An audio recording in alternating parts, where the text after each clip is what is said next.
हमारे देश में हर तरफ से पारिवारिक रिश्तों के दर्दनाक अंत की तरह तरह की खबरें रोज मिल रही हैं। कहीं कुकर, कहीं ड्रम, और अब सूटकेस सामने आ गया है जिसमें एक पति ने पत्नी को पैक कर दिया है। आज आपको बताते हैं बेंगलुरु के सूटकेस मर्डर की पूरी कहानी। इन दिनों आप जानते हैं देश भर से हैरान करने वाली खबरें आती हैं जिनको पढ़कर लोग विचलित हो जाते हैं।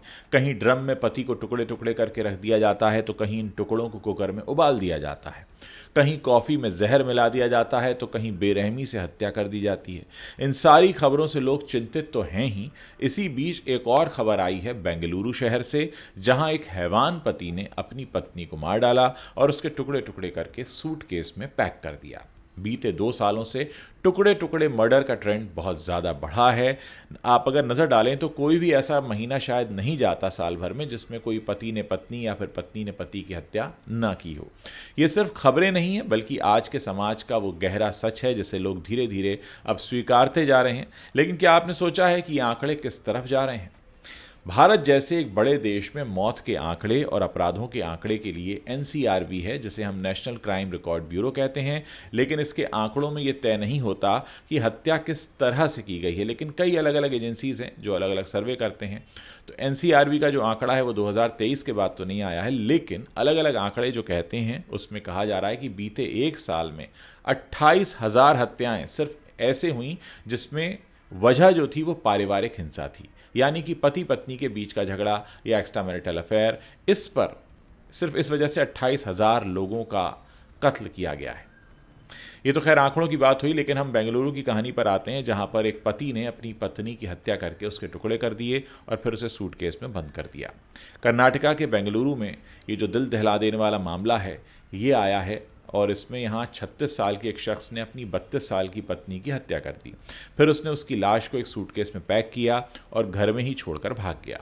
पुलिस ने उसे पुणे के पास से गिरफ्तार कर लिया है। मृतक महिला का नाम गौरी अनिल सांबरेकर है। वो मास मीडिया में ग्रेजुएट थी और नौकरी तलाश कर रही थी। आरोपी का नाम राकेश राजेंद्र खेड़ेकर बताया गया है। वो एक सॉफ्टवेयर कंपनी में प्रोजेक्ट मैनेजर है। दोनों 1 महीने पहले ही बेंगलुरु के दोडकम्मन हल्ली में किराए के घर में रह रहे थे। ये जगह हुलीमावू के पास है और कहा यह जा रहा है कि दोनों मुंबई से बेंगलुरु आए थे। पुलिस का कहना है कि वो मुंबई से बेंगलुरु आए थे, लेकिन अभी तक ये पता नहीं चल पाया है कि वो कब शहर में शिफ्ट हुए। पुलिस के अनुसार राकेश हत्या के बाद भाग गया था। पुलिस ने उसे महाराष्ट्र में तब पकड़ा जब वो अपनी कार से पुणे जा रहा था। एक पुलिस अधिकारी ने बताया कि उसे बेंगलुरु वापस लाया जा रहा है। जांच में पता चला है कि राकेश ने गुरुवार शाम करीब 5:30 बजे अपने मकान मालिक को फ़ोन किया था। उसने मकान मालिक को बताया कि उसने पिछली रात अपनी पत्नी की हत्या कर दी थी और शहर छोड़ दिया है। उसने मकान मालिक से पुलिस को इस बारे में बताने और उसके परिवार को अंतिम संस्कार करने के लिए कहा था। अब आप सोचिए, हत्या करने के बाद वो सूचित करता है, अपने मकान मालिक को सारा सच बताता है और ये कहता है कि आप उसके परिवार को बता दीजिए। अब मकान मालिक फ़ोन पर यह सब सुनकर हैरान रह गया। वो तुरंत घर पहुंचा तो देखा कि दरवाज़ा बाहर से बंद है। उसने हेल्पलाइन 112 पर कॉल किया। हुलीमावू पुलिस ने दरवाज़ा तोड़ा तो गौरी का शव एक ट्रॉली सूटकेस में रखा मिला। डीसीपी सारा फातिमा बताती हैं कि राकेश का मोबाइल अभी भी चल रहा है। उन्होंने महाराष्ट्र पुलिस से बात की। बेंगलुरु पुलिस फिर शाम को फ्लाइट से पुणे पहुंचती है। महाराष्ट्र पुलिस की मदद से राकेश को करीब 9:30 बजे पुणे के पास से पकड़ा जाता है। पुलिस मामले की जांच करती है और हत्या के पीछे का कारण जानने की कोशिश करती है। घटना बहुत ही दुखद है और इसने इलाके में सनसनी फैला दी है। आप सोचिए कि जो शादी नाम की संस्था है वो किस हद तक बार बार धूमिल हो रही है, उसको अब्यूज़ किया जा रहा है। गुरुवार को राकेश ने पहले बताया जाता गौरी की हत्या की। हत्या करने के बाद शव के टुकड़े किए, फिर उसे सूटकेस में भर दिया। इसके बाद राकेश ने गौरी के महाराष्ट्र में रह रहे माता पिता को फ़ोन किया और बताया कि उसने गौरी की हत्या कर दी है। ये सुनकर गौरी के माता पिता के पैरों तले ज़मीन खिसक गई। उन्होंने आनन फानन में अपने नज़दीकी पुलिस थाने में इसकी जानकारी दी। महाराष्ट्र पुलिस से मिली सूचना के आधार पर बेंगलुरु की हुलीमावू पुलिस मौके पर पहुंच गई और इस समय मामले की जाँच की जा रही है।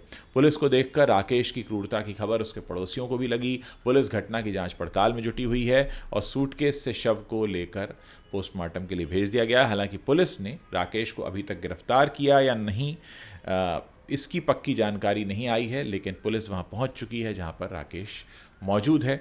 और जो डीसीपी सारा फातिमा हैं वो बताती हैं कि मृतक महिला के माता पिता बेंगलुरु पहुंच रहे हैं। उनसे पूछताछ करने के बाद ही जानकारी मिल पाएगी। दोस्तों, ये बहुत सुनकर बड़ा अफसोस होता है जब इस तरह की खबरें आती हैं। अगर एक पति और पत्नी अपने विवाह में खुश नहीं हैं तो उन्हें अपने अपने रास्ते अलग कर लेने चाहिए। शायद ये सबसे आसान तरीका होगा ऐसी हिंसा को रोकने का। जैसे मैंने आपको बताया कि साल भर के अंदर 28,000 हत्याएं सिर्फ इसलिए हुई क्योंकि पति पत्नी में बनती नहीं थी।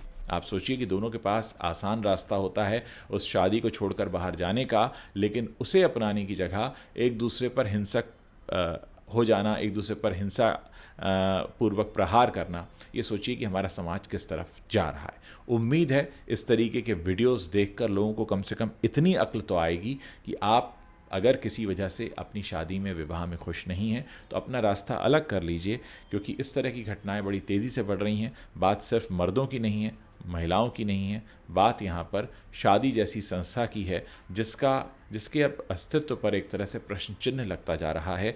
हमारा इंसानी समाज बहुत समय से शादी करके आपस में रहता आया है, लेकिन हाल फिलहाल में जिस तरह की घटनाएं निकल कर सामने आ रही हैं वो हमें ये सोचने पर मजबूर कर देती हैं कि क्या अब शादी नाम के रिश्ते पर कोई भरोसा रह गया है। एक बहुत बड़ा सवाल है। मैं आपसे आपकी राय जानना चाहता हूँ, आपके विचार जानना चाहता हूँ। जल्दी से इस वीडियो के नीचे कमेंट सेक्शन है, वहाँ पर लिखकर आप हमें भी बता सकते हैं।